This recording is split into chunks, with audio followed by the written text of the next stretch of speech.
Isu penipuan online atau sering didengari sebagai skema telah menjadi isu yang hangat kepada masyarakat, terutamanya golongan warga emas. Hal ini kerana penipuan dalam talian sudah menjadi wadah kepada individu untuk memperdayakan masyarakat, terutamanya warga emas yang kurang berpengetahuan mengenai isu ini. Sedikit ini juga sanggup memberikan maklumat palsu untuk mendapatkan kepercayaan sehingga mangsa terpedaya dan menanggung kerugian yang tinggi. Oleh itu, terdapat beberapa faktor yang menyebabkan warga emas mudah terpedaya dengan sedikit ini. Punca penipuan online kepada warga emas. Warga emas kurang pendedahan tentang teknologi IT. Kita sedia maklum bahawa teknologi kini berkembang pesat dari tahun ke tahun. Apabila warga emas terlibat dengan love scam, mangsa mudah simpati dengan laporan suspek. Golongan warga emas mudah percaya dengan taktik pelaburan yang dilakukan suspek kerana diberi layanan dan impanan janji manis dengan pulangan yang melipat kali ganda. Akhir sekali, golongan warga emas menjadi takut dan menyebabkan mangsa tertipu dengan sindiket selepas diugut berkali-kali. Antara kesan-kesan bagi kes ini adalah mereka akan mengalami kerugian wang.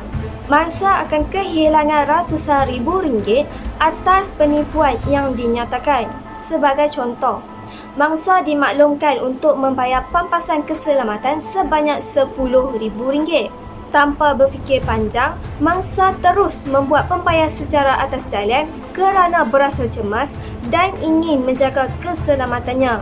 Setelah beberapa hari, mangsa menyedari bahawa penjelasan-penjelasan tersebut adalah tidak benar. Kesimpulannya, RM10,000 yang telah dibayar oleh mangsa tersebut hilang begitu sahaja.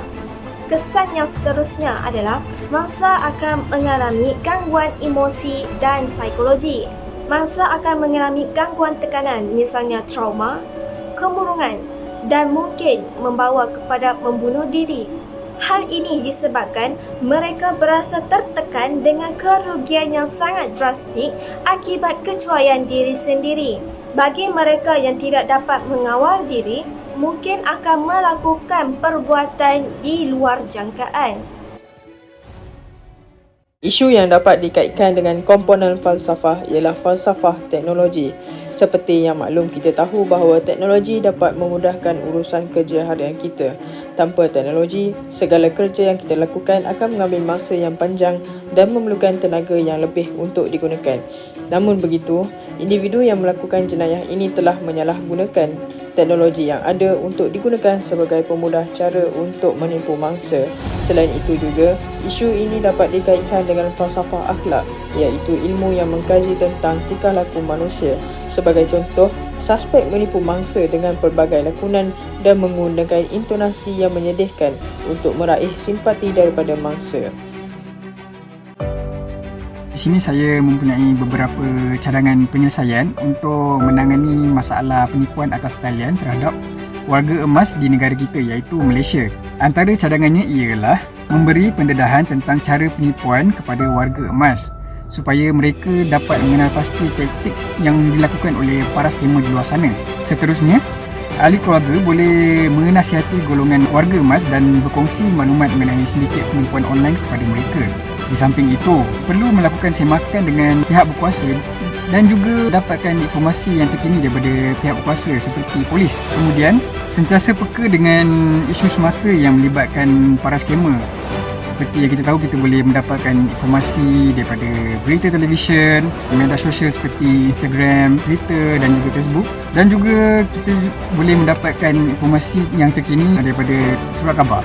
Akhir sekali, anak-anak perlu memainkan peranan dalam memerhatikan tingkah laku ibu bapa mereka yang sudah uzur agar tidak menjadi sasaran yang mudah kepada penipu atas talian di luar sana.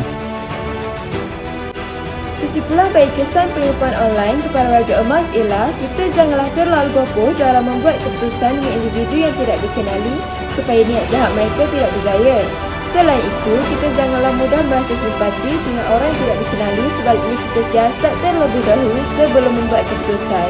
Di samping itu juga, kita hendaklah sentiasa meminta bantuan dengan orang yang lebih pakar supaya kita tidak mengalami kerugian yang besar dan juga dapat menyelamatkan orang lain dan menjadi mangsa keadaan. Seterusnya, kita hendaklah sentiasa membuat penyelidikan dan cakna tentang latar belakang seseorang yang mencurigakan supaya kita tidak terperangkap dengan penipuan atas talian. Akhir sekali, kita hendaklah sentiasa mengambil tahu tentang isu-isu semasa yang terjadi di dalam negara kita supaya kita bersedia menghadapinya dari segi fizikal dan mental.